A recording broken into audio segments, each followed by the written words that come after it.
Film रिहाई 1988 Hindi cinema की उन दुर्लभ फिल्मों में से एक है जिसने ग्रामीण भारत की महिलाओं के जीवन और उनकी भावनाओं को सच्चाई के साथ दिखाने की कोशिश की। इसका निर्देशन अरुणा राजे ने किया था, जो उस दौर की बहुत कम महिला निर्देशकों में से थीं। कहानी गुजरात के एक छोटे से गांव की है, जहां ज्यादातर पुरुष रोजगार की तलाश में शहर या विदेश चले जाते हैं। पीछे रह जाती हैं महिलाएं, जिन्हें खेतों, बच्चों और बुजुर्गों का बोझ अकेले उठाना पड़ता है। इसी अकेलेपन में जन्म लेता है वह मौन संघर्ष जिसकी गूंज पूरी फिल्म में सुनाई देती है।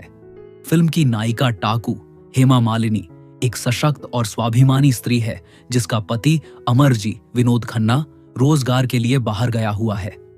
गांव में आता है मनसुख नसीरुद्दीन शाह, एक मजाकिया बेफिक्र आदमी जो धीरे धीरे गांव की महिलाओं के बीच आकर्षण का केंद्र बन जाता है। टाकू शुरू में उससे दूरी बनाए रखती है, लेकिन धीरे धीरे उसका भावनात्मक और शारीरिक अकेलापन उसे मनसुख के करीब ले आता है। जब टाकू गर्भवती हो जाती है और उसका पति वापस आता है, तो पूरा गांव उसे अपराधी ठहराने लगता है। पंचायत और समाज के फैसले एक औरत की इच्छा और मानवीय भावना को दबाने का प्रतीक बन जाते हैं। यही रिहाई की आत्मा है, एक ऐसी कहानी जो सिर्फ प्रेम या पाप की नहीं, बल्कि आजादी और समानता की है। इस फिल्म के पीछे कई अनसुने किस्से छिपे हैं। हेमा मालिनी ने एक इंटरव्यू में कहा था कि उन्होंने यह फिल्म इसलिए चुनी क्योंकि वे एक महिला निर्देशक के साथ काम करना चाहती थीं। उन्होंने माना कि किरदार उनके लिए चुनौतीपूर्ण था, लेकिन यही कारण था कि वह इसे करना चाहती थीं। दिलचस्प बात यह है कि इस फिल्म में मूल रूप से टाकू का किरदार स्मिता पाटिल के लिए लिखा गया था, लेकिन उनकी असमय मृत्यु के बाद यह भूमिका हेमा मालिनी को दी गई। नसीरुद्दीन शाह ने एक साक्षात्कार में बताया कि फिल्म के एक अंतरंग दृश्य को शूट करते वक्त वे झिझक रहे थे। हेमा मालिनी ने हंसते हुए उनसे कहा, अच्छा है ना, थोड़ा डरना चाहिए। यह वाकया आज भी फिल्म की यादों में दर्ज है। निर्देशक अरुणा राजे ने बाद में कहा कि उनके लिए यह फिल्म सिर्फ कहानी नहीं, बल्कि एक सामाजिक बयान थी। उन्हें सेंसर बोर्ड से लड़ाई लड़नी पड़ी क्योंकि फिल्म में महिला कामना को खुले रूप में दिखाया गया था। बोर्ड ने इसे बिना कट के ए सर्टिफिकेट दिया, जिससे फिल्म की व्यावसायिक सफलता सीमित रह गई। रिहाई कम बजट की फिल्म थी।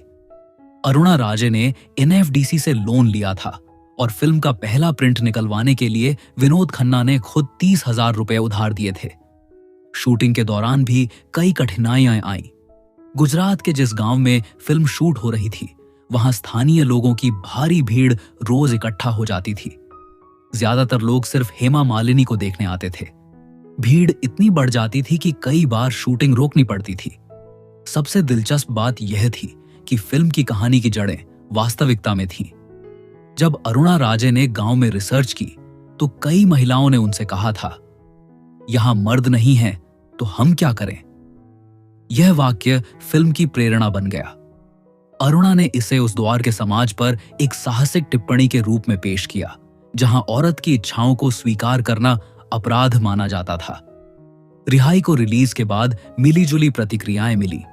व्यावसायिक रूप से यह बड़ी हिट नहीं थी, लेकिन समीक्षकों ने इसकी साहसिकता की तारीफ की।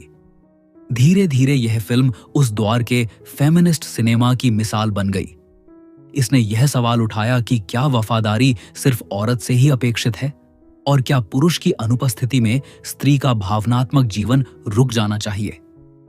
आज जब रिहाई को देखा जाता है, तो यह सिर्फ एक फिल्म नहीं, बल्कि समय से आगे का सामाजिक दस्तावेज लगती है।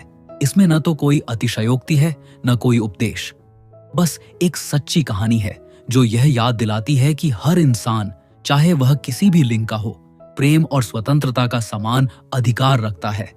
यही रिहाई की असली रिहाई है,